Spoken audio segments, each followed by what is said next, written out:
We often assume that deception requires darkness. We imagine that error is a product of ignorance, a lack of information, or a failure of perception. This is a comforting lie. The most catastrophic errors do not occur in the absence of data.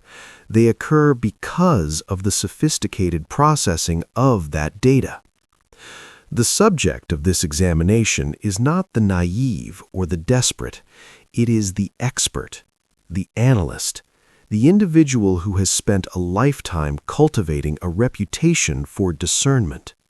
When a mind is trained to find patterns in chaos, it becomes vulnerable to a specific and devastating form of blindness, the inability to perceive chaos when it actually exists.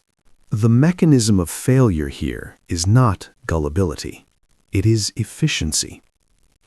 The intelligent mind abhors a vacuum of meaning.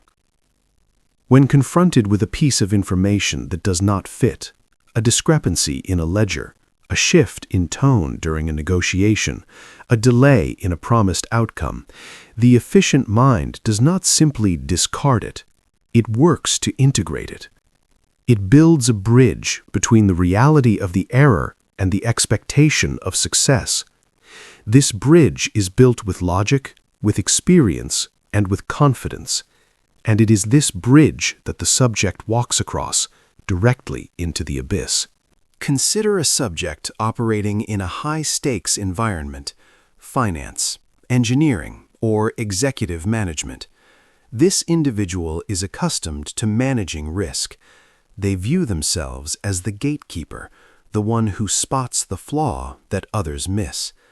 They are presented with an opportunity that aligns perfectly with their self-image, exclusive, complex, and requiring a keen eye to appreciate.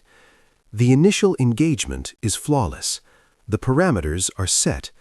Trust is not given, it is calculated. The subject believes they are in a position of control because they have done the math. They have read the documentation. They have scrutinized the details. Then, the first anomaly appears. It is a minor deviation. A deadline is missed by 24 hours. A document is formatted incorrectly. A verifiable fact is slightly obscured. To the untrained observer, this might look like incompetence or a warning sign. To the subject, however, it looks like a variable. Because the subject has already committed their intellect to the validity of the proposition, the anomaly cannot be a sign of fraud. It must be a sign of complexity. They do not recoil. They lean in. They use their expertise to explain away the error better than the perpetrator ever could. They become the architect of their own deception. Why does the subject remain? Why does the prudent investor, the cautious doctor, or the skeptical journalist double down when the evidence begins to degrade?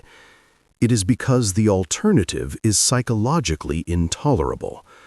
To accept that the anomaly is a lie is to accept that their initial assessment was flawed.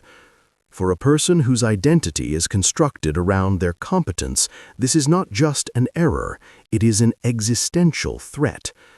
The brain protects the ego by engaging in identity-protective cognition. The smarter the subject, the more tools they have to craft a defense. They begin to view their patience as a virtue. They reframe their anxiety as the burden of leadership. They tell themselves that ordinary people would panic here, but they are not ordinary. They are sophisticated. They understand that great rewards require navigating ambiguity. This is the hook. The belief that their ability to endure uncertainty is proof of their superiority, rather than evidence of their victimization. The trap is not the external circumstance.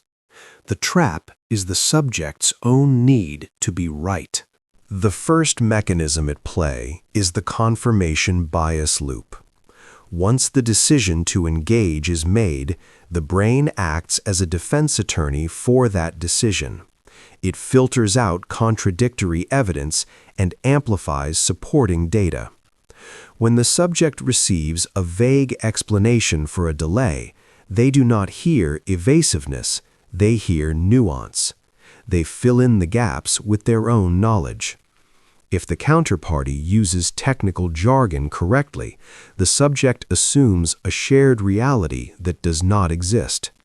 They project their own ethical code onto the empty space, assuming that intelligence implies integrity.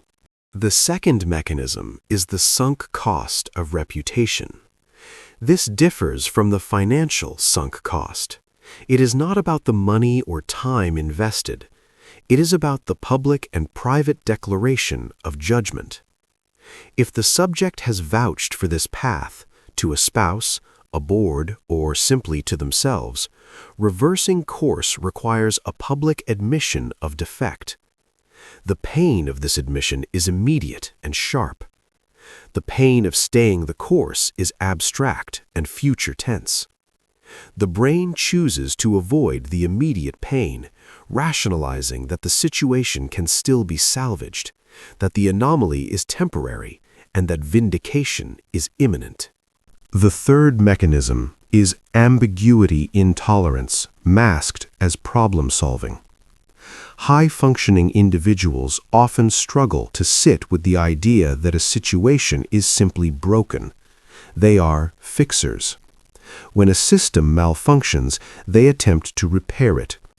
In this context, the malfunction is the lie. The subject tries to fix the lie by creating a logical framework where the lie makes sense. They invent secret reasons for the counterparty's behavior. They are quiet because of a pending merger, or the funds are delayed due to regulatory shifts. These explanations are not supplied by the deceiver, they are generated by the deceived. There comes a specific moment when the threshold is crossed. The anomalies accumulate to a point where they can no longer be ignored, only denied. This is the moment of no return. It is characterized not by panic, but by a sudden, eerie calm. The subject ceases to ask questions because they are terrified of the answers. They stop verifying. They stop checking the accounts. They retreat into a state of strategic ignorance. At this stage, the subject often becomes aggressive toward anyone who questions the reality of the situation. If a colleague or family member points out the obvious flaw, the subject attacks the messenger. They view skepticism as an insult to their intelligence. "You don't understand the complexity," they say. "You aren't seeing the big picture." They are now actively fighting to protect the parasite that is consuming them. They have merged with the deception. To tear it out would be to tear out a part of themselves. The uncomfortable truth is that intelligence provides no immunity against this form of predation.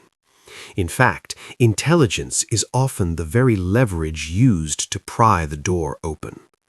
A simple mind might look at a confusing situation and walk away, lacking the cognitive capacity to rationalize the confusion. A complex mind will stay, convinced it can solve the puzzle. The predator does not need to be smarter than the prey. The predator simply needs to provide a blank canvas and wait for the prey to paint the picture of their own safety. We like to believe that we would spot the lie. We believe we would see the disconnect. But we are looking for a villain.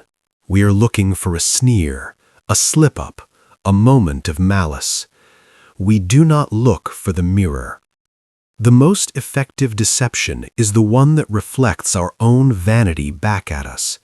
The subject falls, not because they trusted a stranger, but because they trusted themselves too much. They trusted their pattern recognition in a world that was designed to break patterns. Examine your own certainties. Look at the areas of your life where you feel the most competent, the most secure in your judgment. These are your blind spots. It is not the thing you do not know that destroys you. It is the thing you know for sure that just isn't so. The failure is quiet. It is internal, and it is usually permanent.